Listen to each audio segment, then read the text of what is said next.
City news के प्रायोजक हैं water valley NH 28 Sherpur Muzaffarpur. नमस्कार, मैं दाऊद। सिटी न्यूज मुजफ्फरपुर में आप सभी दर्शकों का स्वागत है। खबरों की ओर बढ़ने से पहले आइए नजर डालते हैं आज की मुख्य सुर्खियों पर। हेडलाइन के प्रायोजक हैं आवासीय उज्जवल विद्यापीठ। बच्चों के भविष्य के लिए एक कदम हमारे साथ बढ़ें। सदर थाना क्षेत्र के शाहजहानंद मोहल्ले में एक बोरे में फिर मिला शव, मची हड़कंप। जिले के लोगों की सुविधा को देखते हुए जिला परिवहन विभाग ने शुरू की बाइक टैक्सी सेवा। और पारू थाना क्षेत्र से अपहरण हुई नाबालिग बच्ची का शव उसी के गांव के चौर में मिलने से मची हड़कंप। ये थी आज की मुख्य सुर्खियां। अब खबरें विस्तार से। सदर थाना क्षेत्र के शाहजहानंद कॉलोनी में अज्ञात व्यक्ति का शव बोरे में मिलने से इलाके में हड़कंप मच गई। मुजफ्फरपुर के सदर थाना क्षेत्र के स्वामी शाहजहानंद कॉलोनी के गली संख्या 9 में बुधवार की सुबह एक बंद बोरे में शव मिलने से इलाके में हड़कंप मच गया है। वहीं घटना की सूचना के बाद मौके पर स्थानीय लोगों की भारी भीड़ जमा हो गई है। स्थानीय लोगों ने घटना की सूचना सदर थाने की पुलिस को दी। सूचना के बाद मौके पर पहुंची सदर थाने की पुलिस मामले की छानबीन में जुट गई है। वहीं स्थानीय लोगों ने घटना के संदर्भ में बताया कि बुधवार की सुबह जब मोहल्ला वासी उठे तो देखा कि गली में बोरा में कुछ बंद है और दुर्गंध दे रहा है। वहीं जब सूचना के बाद पुलिस मौके पर पहुंची तो छानबीन के क्रम में देखा गया तो बंद बोरे में एक युवक का शव है। वहीं मामले में सदर थाना SI भास्कर कुमार मिश्र ने बताया कि एक युवक का शव बंद बोरे में सदर थाना क्षेत्र से बरामद किया गया है। FSL की टीम को सूचना दे दी गई है। वहीं शव को देखने से प्रतीत हो रहा है कि हत्या कर शव को फेंक दिया गया है। हालांकि FSL की टीम के जांच के बाद शव को पोस्टमार्टम के लिए SKMCH भेज दिया जाएगा। लाश मिली है, क्या लग रहा है तो खुलने के बाद ही पता चलेगा कि किसका लाश है। कैसे पता चला यहाँ पर लाश? हम लोग प्रतिदिन की तरह चौक पे बैठे हुए थे, मोहल्ला से फोन आया कि शाहजहानंद में प्रशासन आई हुई है, सब बरामद हुआ है गली नंबर 9 के पास। आप यहाँ के स्थानीय? जी, मेरा मकान पास में ही है। प्रथम दृष्टया तो अभी स्पष्ट नहीं किया जा सकता है, लेकिन अब FSL टीम आ रही है, उसके बाद जांच के बाद कार्रवाई के बाद ही पता स्पष्ट हो पाएगी। कुछ पता नहीं चल रहा है क्या है? नहीं, एक व्यक्ति पुरुष का लाश है ये पता चल पा रहा है और जिसमें ब्लड लगा हुआ है, ठीक है, और बाकी कपड़ा से ढका हुआ था। और हम लोग आए तो देखे कि यहाँ लाश पड़ी हुई है। ये कौन सी जगह है? ये शाहजहानंद कॉलोनी का गली नंबर 9 है। जिले के लोगों की सुविधा को देखते हुए जिला परिवहन विभाग ने शुरू की बाइक कार सेवा। बुधवार को मुजफ्फरपुर में बाइक टैक्सी सेवा का शुभारंभ DM, सिटी SP और DTO ने हरी झंडी दिखाकर किया। परिवहन विभाग की पहल पर रैपिडो नाम की कंपनी इसे यहां लॉन्च की है, जिसमें प्रति किलोमीटर ग्राहक को करीब 8 से 9 रुपए का खर्च बैठेगा। डेली ऑफिस जाने वाले, स्टेशन और बस स्टैंड में बाहर से आने वाले लोगों को इसका पूरा फायदा मिलेगा। इतना ही नहीं, बाइक टैक्सी के बाद कंपनी जल्द से जल्द ऑटो और मोटर कार कैब बुकिंग की सेवा भी शुरू करेगा। लॉन्चिंग के साथ अभी इसकी शुरुआत करीब 40 बाइक टैक्सी के साथ हुई है। अगर कोई व्यक्ति जिसके पास ड्राइविंग लाइसेंस और खुद की बाइक हो तो वो भी कंपनी से जुड़कर रोजगार ले सकता है। बाइक टैक्सी बुकिंग के लिए रैपिडो बाइक टैक्सी ऐप और बाइक चलाने के लिए बाइक कैप्टन ऐप डाउनलोड करना होगा। DM सुब्रत कुमार सेन ने बताया कि मुख्यालय की ओर से कंपनी को बाइक सर्विस शुरू करने के लिए कहा गया है। इससे देर रात बाहर से आने वालों के लिए सुरक्षित आवागमन आसान होगा। वहीं शहर में बढ़ते प्रदूषण पर भी लगाम लगेगी। उन्होंने बताया कि बैरिया बस स्टैंड पर जल्द ही चार्जिंग पॉइंट लगाया जाएगा, जिससे इलेक्ट्रिक गाड़ियों को चार्जिंग की सुविधा मिलेगी और जल्द ही इलेक्ट्रिक 4 व्हीलर की सेवा भी कंपनी के द्वारा जल्द ही शुरू किया जाएगा। रैपिडो की आज शुरुआत हुई है। 40 बाइक के माध्यम से आज जो है इसकी शुरुआत की गई है। ये काफ़ी इससे सुगम यातायात में लोगों को सुविधा होगी और जो युवा हैं उनको रोजगार भी मिलेगा। इसको आगे बढ़ाने की दिशा में भी जो है कंपनी के मैनेजमेंट से बात हुई है। इलेक्ट्रिक व्हीकल भी वो लोग जल्दी लेकर के आने जा रहे हैं और जो हम लोग का बैरिया बस स्टैंड बन रहा है वहाँ भी हम लोग इलेक्ट्रिकल व्हीकल का चार्जिंग पॉइंट देने जा रहे हैं। इस संबंध में नगर आयुक्त साहब से और SDO वेस्ट से भी बात हुई है। जब वो बन करके अगले साल तैयार हो जाएगा तो उस लोकेशन पर हम लोग एक इलेक्ट्रिक व्हीकल के चार्जिंग का पॉइंट देंगे। इसके अतिरिक्त रैपिडो जो है टैक्सी सर्विसेज भी आगे आने वाले समय में लेकर के आएगा, जैसा कंपनी के मैनेजमेंट ने बताया है। अभी मोटरसाइकिल को लेकर के ये व्यवस्था की गई है। इससे निश्चित रूप से प्रदूषण को कम करने में भी मदद मिलेगा और लोगों को सुगम यातायात में भी काफी सुविधा। कोलकाता में हुए डॉक्टर की हत्या के विरोध में RBTS कॉलेज के डॉक्टरों ने प्रदर्शन किया। पश्चिम बंगाल के कोलकाता में महिला चिकित्सक की दुष्कर्म के बाद हत्या के विरोध में बुधवार को RBTS मेडिकल कॉलेज में OPD सेवा समेत अन्य स्वास्थ्य सेवा बंद रही। जूनियर चिकित्सकों की हड़ताल के कारण चिकित्सा व्यवस्था चरमरा गई। OPD नहीं चलने से सामान्य मरीजों को परेशानी हुई। हड़ताल पर रहे जूनियर चिकित्सकों ने बैनर लेकर जुलूस निकाल विरोध प्रदर्शन किया। वहीं OPD बंद रहने से करीब 500 से अधिक मरीज बिना इलाज के घर लौटे। हम लोग ये प्रदर्शन कर रहे हैं क्योंकि जैसा कि हम सब जानते हैं, जो भी आर्जिकल मेडिकल कॉलेज में ट्रेनी डॉक्टर के साथ हुआ है उनके लिए प्रदर्शन कर रहे हैं, उनके इंसाफ के लिए प्रदर्शन कर रहे हैं, क्योंकि वो घटना बहुत ही शर्मनाक है।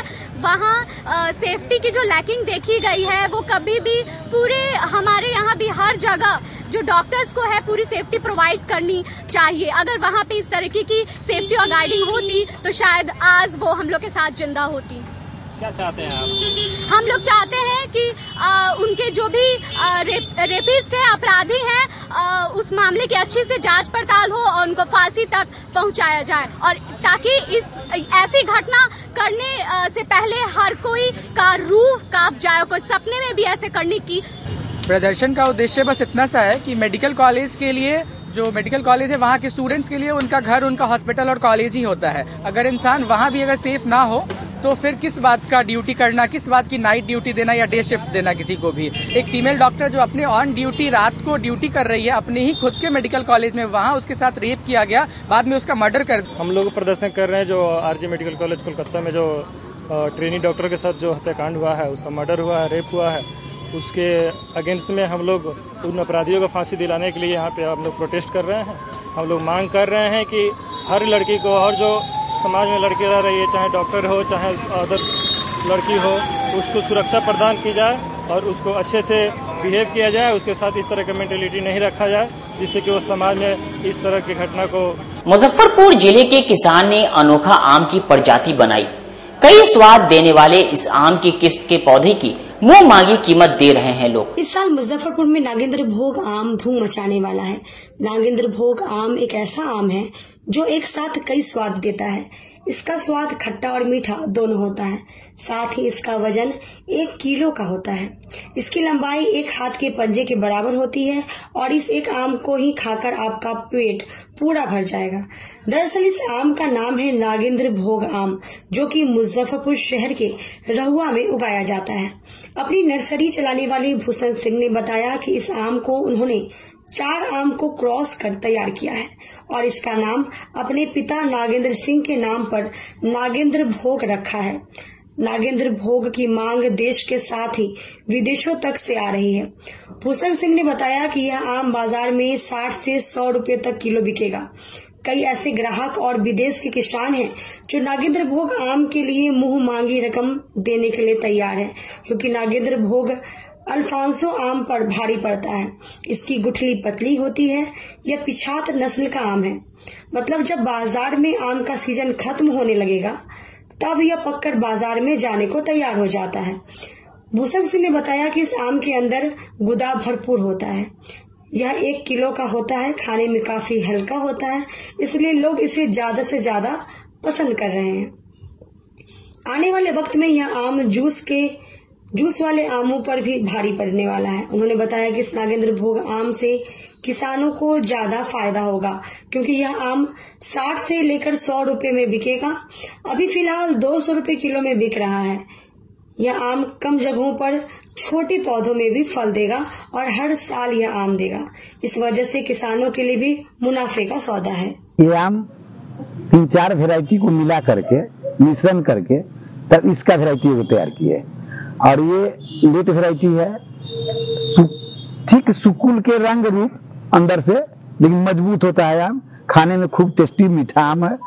एक आम खा लीजिए तो फिर दोबारा आम खाने की आपको आवश्यकता नहीं। वजन कितना है? 900 ग्राम के आसपास इसका वजन हो जाता है। 1 किलो के आसपास इसका वजन हो जाता है। जूस के लिए परफेक्ट। हाँ, जूस इसका खूब मस्त बनाइए। गुठली भी पतला गुठली है, गुठली इससे अच्छा है इसका। क्या नाम रखे? इसका नाम अपने पिताजी के नाम नागेंद्र भोग के नाम से इसको जाना जाएगा।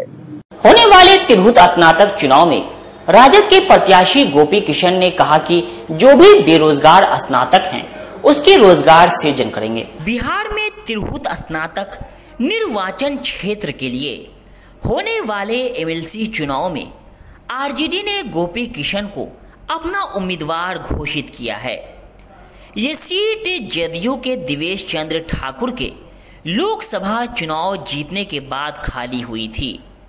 आरजेडी ने अपने उम्मीदवार की घोषणा पार्टी अध्यक्ष लालू प्रसाद यादव और नेता प्रतिपक्ष तेजस्वी यादव की सहमति से की है। इसे लेकर गोबरसही स्थित एक विवाह भवन में राजद जिला अध्यक्ष रमेश गुप्ता के द्वारा एक बैठक कर कार्यकर्ताओं को गोपी किशन को जिताने को लेकर चर्चा की गई।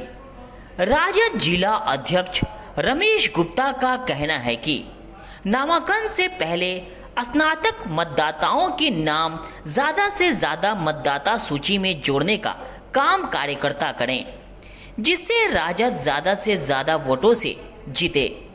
वहीं गोपी किशन का कहना है कि बिहार में सबसे ज्यादा स्नातक बेरोजगार हैं। उनकी बेरोजगारी को दूर कैसे किया जाए, यही उनकी पहली प्राथमिकता होगी। सदन में भी तो सभी अपने सिपाहियों को अपने स्तर की लड़ाई लड़नी चाहिए। मुझे पार्टी ने जिस स्तर का सिपाही बनाया है, सबसे पहले तो मेरी लड़ाई है कि इतने बड़े लोकसभा एमएलसी क्षेत्र में, जहाँ पे लगभग 24 विधानसभा क्षेत्र होते हैं, 80 लाख 1 करोड़ के करीब जनता होगी, तो वहाँ पे 80-85 हज़ार सिर्फ वोटर होते हैं। तो बाकी क्या ग्रेजुएट नहीं है?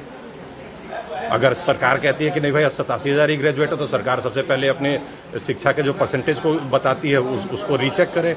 अगर वो ग्रेजुएट हैं तो वोटर क्यों नहीं है? क्योंकि सरकार ने कभी इस तरह का जन चेतना नहीं चलाई। ये काम एक जो सत्ताधारी सरकार है उसका होना चाहिए था।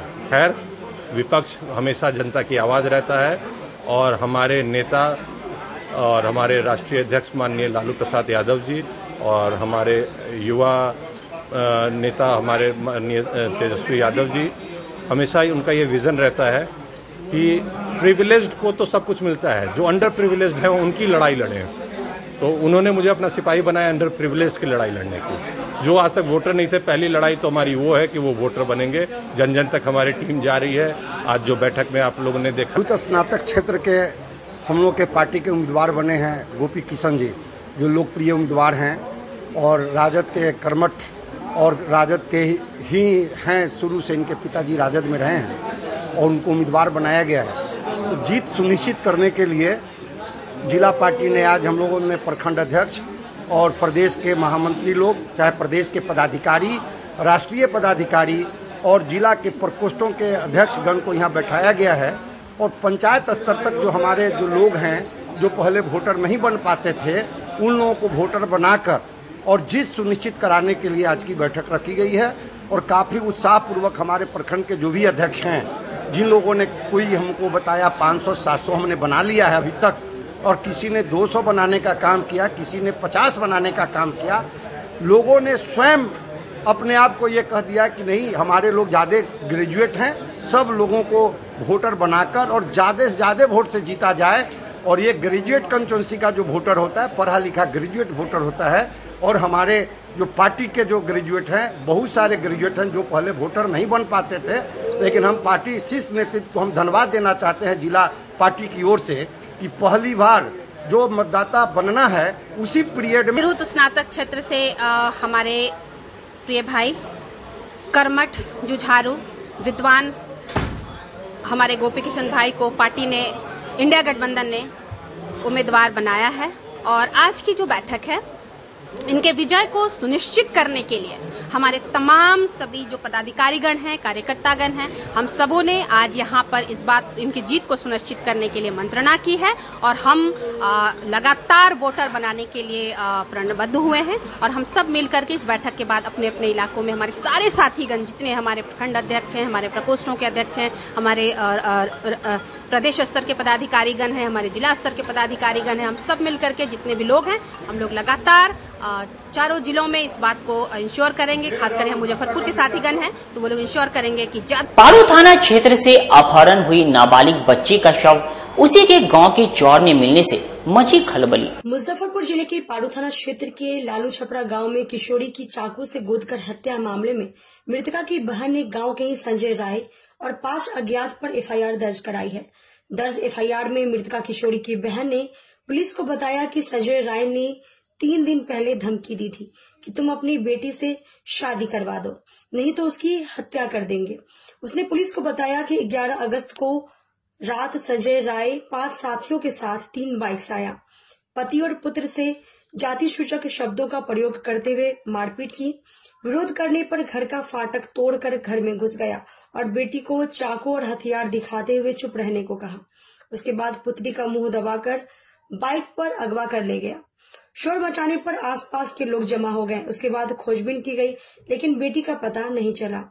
12 अगस्त की सुबह किशोरी का हाथ पैर बांधकर शव पोखर में मिला। उसने आरोप लगाते हुए आशंका जताई है कि इन लोगों ने ही पुत्री के साथ पहले सामूहिक दुष्कर्म किया और फिर हत्या कर दी। वहीं पूरे मामले को लेकर मुजफ्फरपुर के एसएसपी राकेश कुमार ने बताया कि 12 अगस्त को पारू थाना क्षेत्र में एक युवती का शव बरामद किया गया। अभी तक की गई जांच के आधार पर मृतका के शरीर पर 3 जगह धारदार हथियार के जख्म मिले हैं। शव के बगल से एक खुरपी बरामद की गई है। परिजनों के बयान के आधार पर एक को नामजद किया गया है। शव को पोस्टमार्टम के लिए भेजा गया है। रिपोर्ट मिलने पर और विशेष पता चलेगा। ऐसा मिल के पहले हमारा पति के मार के, जिधर जो बहन के मार के बिगा हुआ है ना, उधर पति के भी हमारा मार के जहर खिया के वही सब चीज किया। सर पहले घटना हुआ ना, तो गांव समाज के लोग हम सोचे कि अटी पटी गांव समाज का लोग सब मिल व्यवहार कैसे उस समय ना कुछ हो की भाई के भी घर से बोला के लेके नहर में डुबा के भी मार दिया, ठीक ना। यहू से हुआ तो घर के बगल में एक के लड़का के अपने घर में फांसी लगा लिया, हर चीज हो गया। उतना दूर भर में अगल बगल के नहीं रखा ना। हमारा घर परिवार में हम लोग ससुराल थे अपना, ठीक ना। हमारा घर परिवार में भौजाई उजाई था ना, सब नैहर बिहार मतलब। तभी भी हम लोग के दबाव डाल के पूरा घर परिवार है कि हम लोग का केस कर दिया। हमारा भाई जेल चला गया, हमारा बाप जेल चला गया, समझ गया। कुछ दिन के बाद वो लोग के जो मने की समझ में आया तो बेल हो गया ये लोग के, ठीक ना। एगो भाई तो बने बउआने लगा, बड़का भाई सब गरीब आदमी हम लोग देख ही रहे हैं। लड़की क्या बहन? हाँ 3 बहन है। अब बड़ी है? हाँ बड़े हैं। जिसका हत्या हुआ वो छोटी है, सबसे छोटी जी। दूसरी नंबर एक बहन है और उसका शादी हो गया हुआ। अच्छा, दोनों को शादी हो गई। कुमार थे? हाँ वही कुमार जिसकी हत्या हुआ है वही जी। अच्छा, समझ। क्या नाम था जिसका हत्या हुआ है? रूपा कुमारी। ये गांव के ही कुछ आदमी है इसमें जी, अगल बगल के सब मिल के और उससे जान मरवाया है। उसके साथ क्या उसका रिलेशन संबंध? सर वो राय जी है, हम लोग राम है, हम लोग का कुछ भी वो नहीं है। सब हमारा ही अगले बगले के सब चीज करवा के धरवा के बिना सीआईडी के कहीं होता है। कौन राय है? समझ गए, जो राय जी है। क्या नाम है? आपके क्या नाम बताएं उसका? संजय राय। वो शादीशुदा है संजय जी? आधा वयस है, बूढ़ा जैसा है वो, आधा वयस है। तो उसके शादी करने के लिए बेचैन था? हाँ समझ गए। ये सब ये घर का आमने सामने वाला, ठीक है, उसको बैठा। फिर ऐसा हादसा वो क्यों किया? सब चीज कह के ध के जब देखा ना कि मम्मी हमारी नहीं है, हमारा घर में कोई जेंट्स नहीं है, हम चले गए तो सब 8-9 गुरन उस जगह बैठे थे, समझ गया। जब हमारे बेटा बेटी हम चले गए, जैसे ही जा रही है रेवा में जाके जल बोझ रहे हैं, वैशाली तक ले गए, तब वहीं तक ले यहाँ से फोन कर रहा है, ठीक है, कि घर में आदमी ना है। जब रात को खोजा, जब घर में आदमी अगल बगल में सबसे पूछा, कृपा के देख लिया ऐसे वैसे फला चिना, सब बसवारी जगह, सब जगह आत्मा कुटमैता, सब जगह खुना फुनी। राते में जब ऐसा बात बोला तो हम कहा जाए वहाँ, लौट के फिर वहाँ से हम लेके बचा लेके भागल यहाँ आए। सारा आदमी लाश जाके वहाँ पर देख रहा था, लेकिन कोई आदमी ना हम लोग के बता रहा था, हमारा घर परिवार के लोग के, कि हाँ तुम्हारा लड़की के वहाँ जान मार दिया हुआ। आप ही हम ही सब कपड़ा उपड़ा पहने हुए हैं, आटी पटी में के आमने सामने के घर में के आदमी सब है, तो वो नहीं देखेगा कि हाँ उसका लड़की के कपड़ा है। कोई नहीं बता रहा था, ना कोई बोला था। जब हम आए वहाँ से, जब हमको इसी में आदमी सब जा रहा था, भनक लगा था, एगो मौसी है हमारी, उसी के हम बोले ये रुपया घरे न है तो चल, तो देखी कहा लड़की के मार। जब वहाँ गए, जब हम गए वहाँ पे, हम अकेले थे हमारा घर में। युवती के साथ अपहरण, कर्म हत्या का प्रयास हुआ, क्या मामला? 12 अगस्त को पारू थाना के अंतर्गत एक मामला प्रकाश में आया था। लालू छपरा एक गांव है, वहां पे 14 वर्ष की एक बच्ची है, उनका शव प्राप्त हुआ था। सूचना के आधार पर पुलिस तुरंत वहां पहुंची थी और हम लोगों ने शव का जो इंक्वेस्ट है, पंचनामा है, वो किया और एक प्रॉपर प्रोसीजर के तहत उनका पोस्टमार्टम भी कराया गया। शव में 3 जगह जख्म के निशान थे, जो इंक्वेस्ट रिपोर्ट है उसके अनुसार से। एक उनके सिर के ऊपर धारदार हथियार से वार था, दूसरा गर्दन में पीछे की तरफ में धारदार हथियार से वार था, और तीसरा उनके हथेली पे जख्म के निशान थे। और इसके आधार पर हम लोगों ने अपनी इंक्वेस्ट तैयार की है, पोस्टमार्टम के लिए भेजा है। अभी शीघ्र 1 से 2 घंटे के अंदर हम लोग को पोस्टमार्टम रिपोर्ट भी प्राप्त हो जाएगी, उससे और पता लगेगा। अभी वहाँ घटनास्थल पे उसी दिन एक धारदार हथियार के रूप में खुरपी को जब्त किया गया था, जिसकी एफएसएल की टीम ने प्रॉपर उसका सीजर बनाया है। खुरपी पे हम लोगों को कुछ खून के धब्बे भी मिले हैं। मिट्टी में भी जो खून के धब्बे थे उसका भी सैंपल एफएसएल ने प्रिजर्व किया है, हम लोग उसको एफएसएल भेज के जांच करवा रहे हैं। इसमें जो बच्ची है उनके परिजनों के द्वारा प्राथमिकी दर्ज कराई गई है, जिसमें एक नामजद अभियुक्त है, अन्य अज्ञात है, और उस प्राथमिकी को दर्ज करके हम लोग इन्वेस्टिगेट कर रहे हैं और हम लोग लगातार गिरफ्तारी के लिए इसमें प्रयासरत हैं। और मेरे स्वयं के द्वारा भी आज वहाँ का घटनास्थल का मुआयना किया गया था और जो बच्ची के परिजन थे घर पर जाके उनसे मुलाकात की गई थी। हमसे पूर्व वहाँ पे जो जिला समाज कल्याण अधिकारी हैं वो भी गए थे, चूंकि एक्ट में प्रावधान है मुआवजे का, तो हम लोग का प्रयास है कि मुआवजे की जो प्रक्रिया है वो आज शाम तक हम लोग कर पाएं, ताकि मुआवजे की क्या लग रहा है कारण? घटना के पीछे कारण अभी तक तो ये समझ में आ रहा है कि उसमें उनकी हत्या की गई है, एक धारदार हथियार से हत्या की गई है। अब हत्या क्यों की गई है ये थोड़ा इन्वेस्टिगेशन का विषय है। एफआईआर में परिजनों का आरोप है कि ग्रामीण हैं, उनके ऊपर आरोप है कि उसको घर से ले गए और वो जबरदस्ती शादी करना चाहते थे, ऐसा परिजनों का आरोप है। हम लोग अभी इसको इन्वेस्टिगेट कर रहे हैं और शीघ्र जब गिरफ्तारी हो जाएगी और कुछ हम लोग के पास डिटेल्स आ जाएंगे तो हम लोग आप लोगों को बहुत इसमें फर्दर बता पाएंगे। बिहार में जमीनी विवाद खत्म करने को लेकर बिहार विशेष सर्वेक्षण एवं बंदोबस्त अधिनियम 16 अगस्त से शिविर लगाकर होगी बंदोबस्ती। बुधवार को जिलाधिकारी सुब्रत कुमार सेन ने मुजफ्फरपुर जिले में बिहार विशेष सर्वेक्षण एवं बंदोबस्ती अधिनियम की जानकारी देते हुए बताया कि जिले के 16 प्रखंडों में 16 अगस्त से 16 सितंबर तक सर्वेक्षण पूर्ण कार्य को लेकर शिविर लगाया जाएगा। 1 अक्टूबर से 31 अक्टूबर तक किश्तवाड़, 1 नवंबर से 15 जनवरी तक खानापुरी, 16 जनवरी से 15 फरवरी तक दावा आपत्ति की प्राप्ति, 16 फरवरी से 15 मार्च तक सुनवाई, 16 मार्च से 22 मार्च तक प्रारूप अधिकार अभिलेख का प्रकाशन का प्रथम चरण समाप्त होगा। वहीं द्वितीय चरण 24 अप्रैल से 8 जुलाई तक द्वितीय चरण की सुनवाई होगी। वहीं 9 जुलाई से 24 जुलाई तक लगान बंदोबस्ती किया जाएगा। 25 जुलाई से 14 अगस्त तक अंतिम अधिकार अभिलेख का प्रकाशन किया जाएगा। इस दिशा में जिले में कार्य योजना बनाना शुरू कर दिया है। इसके लिए गाइडलाइन जारी करते हुए उन्होंने कहा कि इस कार्य के लिए प्रत्येक अंचलों में एक विशेष सर्वेक्षण और बंदोबस्त शिविर लगाया जाएगा। सभी शिविरों में एक प्रभारी, 2 सर्वेक्षण कानूनगो, 2 लिपिक और अंचलों में प्रत्येक 4 राजस्व ग्राम के लिए एक विशेष सर्वेक्षण अमीन को पदस्थापित किया गया है। विशेष सर्वेक्षण एवं बंदोबस्त का मुख्य उद्देश्य आधुनिक प्रौद्योगिकी की सहायता से डिजिटाइज्ड ऑनलाइन अधिकार अभिलेखों एवं मानचित्रों का संसाधारण संरक्षण एवं अपडेशन की प्रक्रिया की निरंतरता को बनाए रखना है। इसके बाद बंदोबस्त प्रक्रिया अंतर्गत भूमि की प्रकृति एवं उपयोग के अनुसार रैयतवार लगान निर्धारण किया जाएगा। विभागीय नियमानुसार शिविर में भूधारियों को जमाबंदी संख्या का ब्यौरा, मालगुजारी रसीद की कॉपी, खतियान का नकल, दावाकृत भूमि से संबंधित दस्तावेजों का ब्यौरा और आधार कार्ड की कॉपी के साथ शिविर में उपस्थित होना पड़ेगा। इसके अलावा आवश्यकता अनुसार मृत जमाबंदी रैयत का मृत्यु प्रमाण पत्र और वंशावली प्रपत्र भी भरकर जमा करना होगा। इसको लेकर के अभी हम लोगों की ट्रेनिंग अंतिम चरण पे है। अमीनों का या जो कानूनगो या सहायक बंदोबस्त पदाधिकारी हैं, हर एक लेवल पे हम लोगों की ट्रेनिंग चल रही है और 30 अगस्त तक ट्रेनिंग समाप्त हो जाएगा। राज्य सरकार ने एक वरीय बिहार प्रशासनिक सेवा के पदाधिकारी को यहाँ बंदोबस्त पदाधिकारी के रूप में पदस्थापित किया है। तो फिरोज अख्तर जी जो बंदोबस्त पदाधिकारी हैं मुजफ्फरपुर जिला के, वो भी यहाँ उपस्थित हैं। अब पूरा शेड्यूल हम लोगों ने जारी किया है, कब खानापूर्ति होगी, कब खिसराबाद पंजी तैयार की जाएगी, कब दावा आपत्ति लिया जाएगा, जो विस्तृत अभी हमने आपको डिटेल टाइमलाइन के साथ बताया।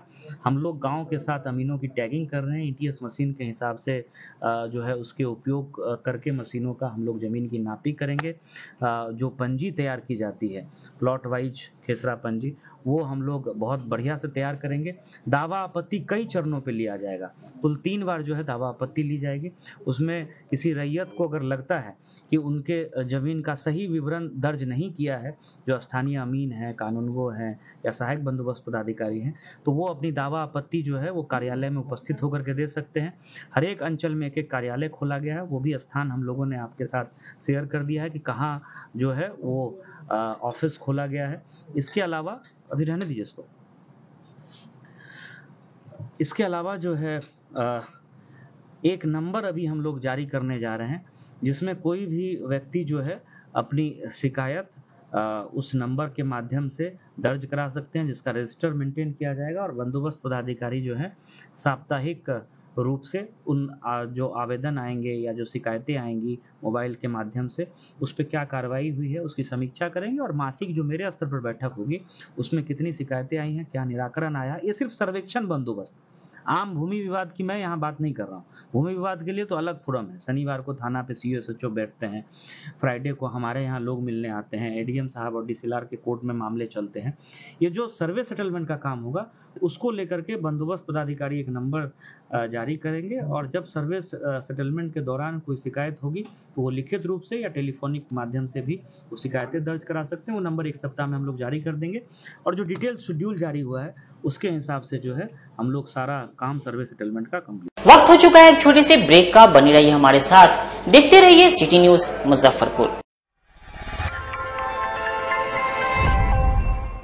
23 वर्षों से उच्च गुणवत्ता की शिक्षा दे रहे हैं एशिया के सबसे बड़े इंडस्ट्रियल हब स्थित Baddi university of emerging sciences and technology, जो चंडीगढ़ से मात्र 30 किलोमीटर की दूरी पर स्थित है। यहाँ इंजीनियरिंग, फार्मेसी, मैनेजमेंट, साइंस, कृषि, पैरामेडिकल और फिजियोथेरेपी जैसे कोर्सेज उपलब्ध है। यहाँ के अनुभवी प्रोफेसर्स आपको बेहतरीन शिक्षा और मार्गदर्शन देते हैं। साथ ही 200 से ज्यादा मल्टीनेशनल कंपनियों के साथ साझेदारी से यहाँ आपको मिलते हैं इंडस्ट्री आधारित सीखने और कमाई के मौके। बद्दी यूनिवर्सिटी आपको देता है ऑन द जॉब ट्रेनिंग की सुविधा, जिससे अपनी पढ़ाई के दौरान ही इलेक्ट्रिकल डिपार्टमेंट और कंप्यूटर साइंस के छात्र 12,000 से लेकर 21,000 तक कमा सकते हैं। प्लेसमेंट टीम ने अब तक छात्रों को 24 लाख तक के पैकेज दिलाए हैं। यहाँ आपको मिलते हैं 100% प्लेसमेंट की गारंटी। यूनिवर्सिटी कैंपस में ही आपको मिलते हैं क्रिकेट एकेडमी, जिम, हॉस्टल और मेस की सुविधाएं। यहाँ 3,000 से अधिक इंडस्ट्रियल यूनिट्स के बीच आप शिक्षा और उद्योग का बेहतरीन मेल पाते हैं। तो इंतजार किस बात का, आज ही जुड़े बद्दी यूनिवर्सिटी से। अधिक जानकारी के लिए संपर्क करें 707 909 0969 पर। नियम व शर्तें लागू।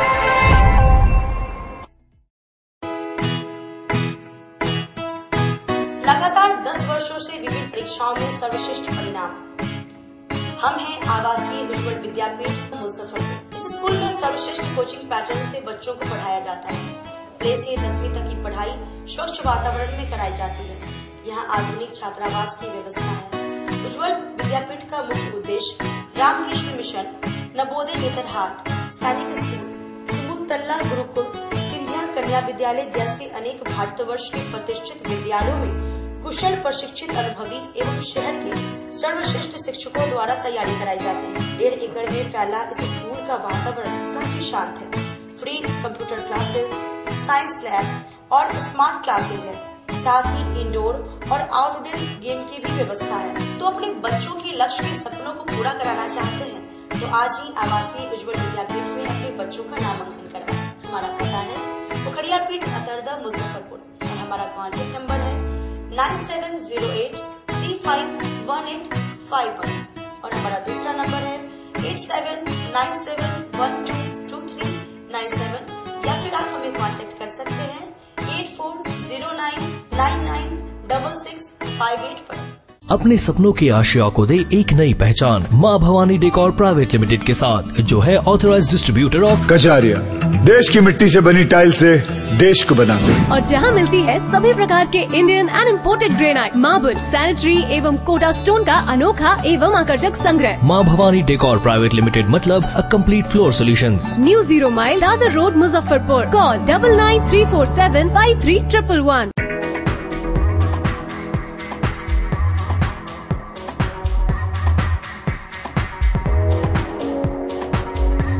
गर्मी में अपने पूरे परिवार के साथ मस्ती करना चाहते हैं तो चले आइए वाटर वैली में, जो कि कच्ची पक्की चौक से 2 किलोमीटर दूर शेखपुर NH के समीप स्थित है।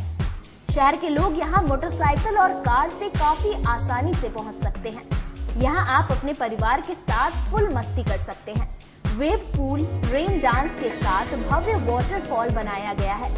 छोटे बच्चों के लिए कई प्रकार के स्लाइड्स बनाए गए हैं, जहां बच्चे अपनी मस्ती में डूब जाएंगे। इसके अलावा खाने पीने के लिए बेहतरीन सुविधाएं उपलब्ध है, जहां पूरे परिवार के साथ व्यंजनों का लुत्फ उठा सकते हैं। तो देर मत कीजिए, गर्मी में मस्ती उठाने के लिए वाटर वैली तुरंत पहुंचे। हमारा पता है water valley NH 28, Sherpur, Muzaffarpur.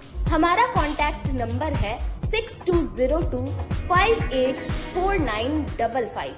उत्तर बिहार का पहला नीलकमल एक्सक्लूसिव शोरूम खुल गया है आपके अपने शहर में। नीलकमल इंडिया की फेवरेट फर्नीचर ब्रांड है। इस कंपनी के सभी रेंज एक ही छत के नीचे आपको मिलेंगी। होम फर्नीचर, ऑफिस फर्नीचर की सभी रेंज यहां उपलब्ध है। कंपनी का एक्सक्लूसिव शोरूम होने के कारण 40% तक की विशेष छूट मिल रही है। इसके अलावा 0% इंटरेस्ट के साथ बैंक से फाइनेंसिंग की भी सुविधा उपलब्ध है। तो देर मत कीजिए, एक बार हमारे यहाँ अवश्य पधारे। हमारा पता है Mithanpura, Narayanpur road, opposite Vaishali management college और हमारा मोबाइल नंबर है 9334900888 और हमारा दूसरा नंबर है 7004320580। समारोह के समय और इस लगन के अवसर पे मैं मनीष कुमार UA एसोसिएट का प्रोप्राइटर, हमारा नीलकमल का फर्नीचर का शोरूम है एक्सक्लूसिव, जो मिठनपुरा चौक पे स्थगित है। हमारे यहाँ कुचीना का चिमनी और जो गैस चूल्हा है उसकी एक विस्तृत रेंज है मॉडुलर में। भारी डिस्काउंट है हमारे यहाँ सोफा पर, डाइनिंग टेबल पे। सभी लोगों से मेरा यही निवेदन है, जो 2-3 सालों से आप लोगों का हमें प्यार मिलता आ रहा है। हमारे यहाँ फिनांस की भी एक अच्छी व्यवस्था है और इस त्योहारों के अवसर पे हम चाहेंगे कि एक बार हमारे यहाँ आप पधारे और हमारे ऑफर्स का लाभ ले और हर खरीदारी पे हम लोग एक सुनिश्चित उपहार भी दे रहे हैं। ब्रेक के बाद एक बार फिर से आप सभी दर्शकों का स्वागत है। आइए रुक करते हैं आगे की खबरों की ओर। 15 अगस्त को झुमरी फिल्म धूमधाम से YouTube पर प्रकाशित की जाएगी। पहली बार बिहार में बाल विवाह पे बनी हुई फिल्म झुमरी इसी 15 अगस्त को GFP मिनी थिएटर चैनल पे रिलीज की जा रही है। इस फिल्म की कलाकार की बात करें तो पूरे कलाकार बिहार से ही हैं। जैसे मुख्य कलाकार के तौर पे आदित्य राज, आकृति वर्मा, माही राज, पिंकी सिंह, सतीश सहनी, मलिक मुस्तफ़ा, जय प्रकाश गिरी, अवनीश महादेवन, अभिषेक जाटव, सुमित सिंह, केवल मिश्रा इत्यादि हैं और उन सब ने बहुत अच्छा काम किया है। इस फिल्म को गोस्वामी फिल्म प्रोडक्शन ने निर्माण किया है और इस फिल्म के निर्माता कामनी वर्मा हैं। वही निर्देशन गौरव गिरी ने किया है। झुमरी फिल्म की कहानी की बात करूं तो यह एक सामाजिक फिल्म है। इस फिल्म की कहानी एक बच्ची पे आधारित है जिसका बाल विवाह किया जाता है और उस बच्ची के साथ दुष्कर्म भी हो जाता है। जी, मैं फिल्म में एक दमदार रोल में हूँ और मेरा नाम है फिल्म में राज राजेश्वरी देवी। और फिल्म में मेरा डायलॉग है जैसे एक सिचुएशन पे, ए रामदेवा कहाँ बाड़े, निकल बाहर, हम जे कह देनी हमार बात पत्थर के लकीर होला और हम ना चाहेनी कि हमार कहल केहू यहाँ पर ठुकरा देवे।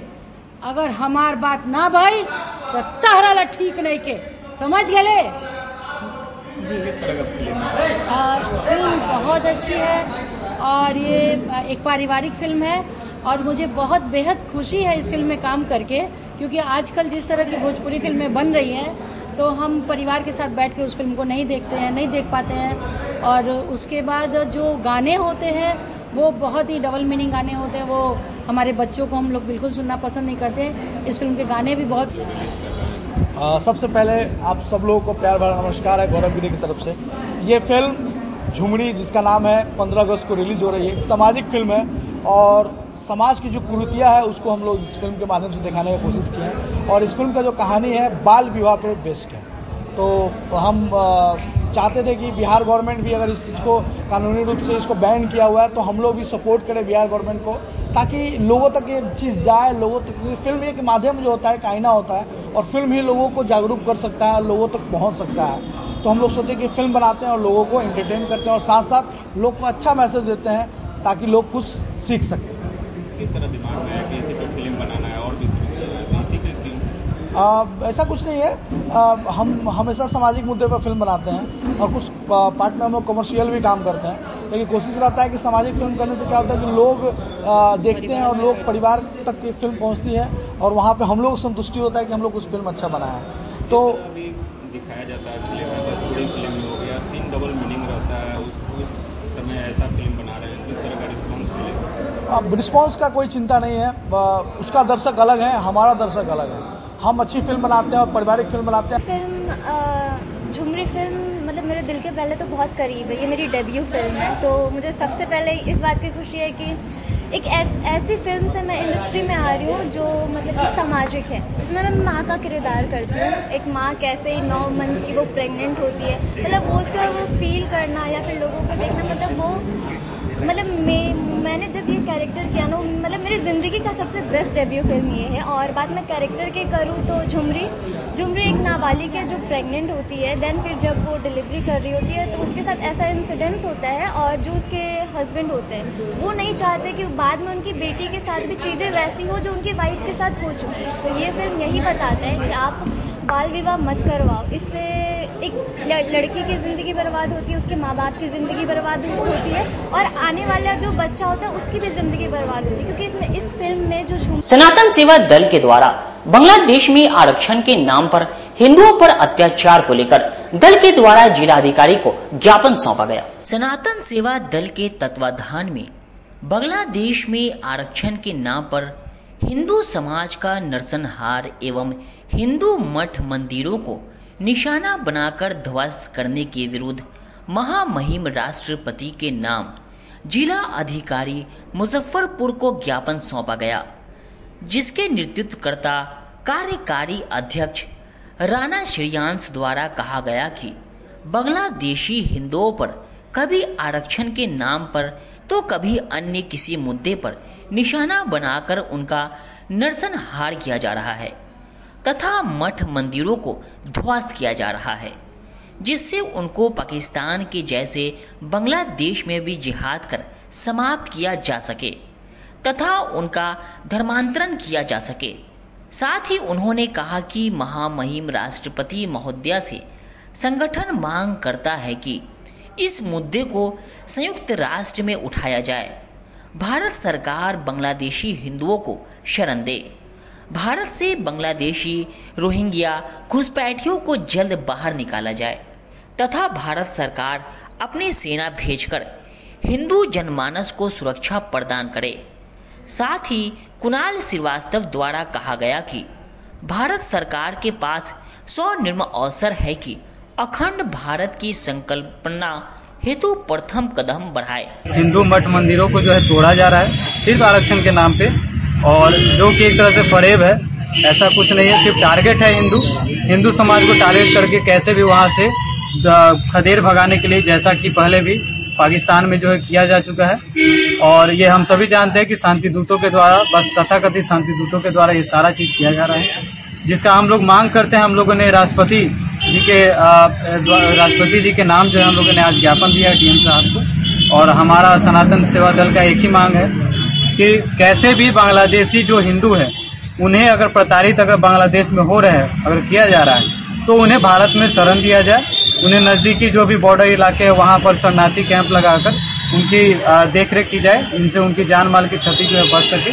और इसके विरुद्ध जो है संयुक्त राष्ट्र में जो है एक आवाज जो है बुलंद करके और हिंदू समाज के बारे में भारत सरकार जो है अच्छे से व्यक्त करे। और जो भी हिंदू समाज पर जहां भी निरंतर अत्याचार हो रहा है उस खबरों का सिलसिला यहीं होता है समाप्त।